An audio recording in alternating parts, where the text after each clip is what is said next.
लालू ने मुसलमानों से अपनी गुलामी कराई। पटना में ओवैसी का तीखा हमला।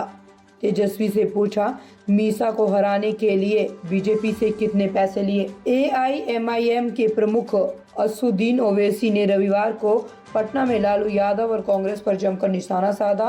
पालीगंज में एक सभा को संबोधित करते हुए ओवैसी ने कहा कि लालू यादव और तेजस्वी यादव मुसलमानों को अपना गुलाम समझते हैं। ओवैसी पाटलिपुत्र लोकसभा क्षेत्र में अपने प्रत्याशी फारूक राजा उर्फ डब्ल्यू के लिए वोट मांगने पहुंचे थे। सभा को संबोधित करते हुए उन्होंने कहा कि लालू यादव ने बहुत दिनों तक मुसलमानों से अपनी गुलामी करवाई है। अब एआईएमआईएम बिहार में आई तो उनकी नींद उड़ गई और इसने अब झूठ फैलाना शुरू कर दिया कि असदुद्दीन ओवैसी बीजेपी का एक एजेंट है। उन्होंने आगे कहा कि जब किशनगंज में चुनाव हो रहे थे, लालू यादव ने वीडियो जारी कर कहा था कि मुसलमान ओवैसी के पार्टी को वोट ना दें क्योंकि वह बीजेपी के एजेंट हैं। लेकिन 2019 के लोकसभा चुनाव में लालू यादव और उनका गठबंधन 40 में से 39 सीटें हार गया था। उन्होंने लालू यादव से ये सवाल किया है कि बताओ, सीट हारने के लिए आपने बीजेपी से कितने पैसे लिए थे। सभा को संबोधित करते हुए ओवैसी ने कहा कि लिखकर रख लो, लालू तेजस्वी से मोदी और बीजेपी नहीं रुकने वाले।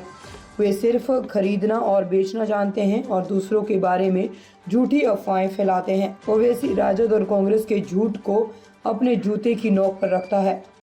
मगर क्योंकि यहाँ से हमने एक शेर को उतारा तो शेर के डर से सब भाग रहे हैं। इनको डर इस बात का है, अगर यहाँ से फारूक रजा आगे बढ़ जाएगा, यहाँ की जनता में सियासी क़ियादत का पैगाम पहुंचा देगा जो होगा, तो तेजस्वी को इस बात का डर है कि अगर इस चुनाव में नहीं रोक पाए तो विधानसभा में ये तो हमारी गिल्ली को उड़ा देंगे। हम उड़ाएंगे तुम्हारी गिल्ली को इंशाअल्लाह।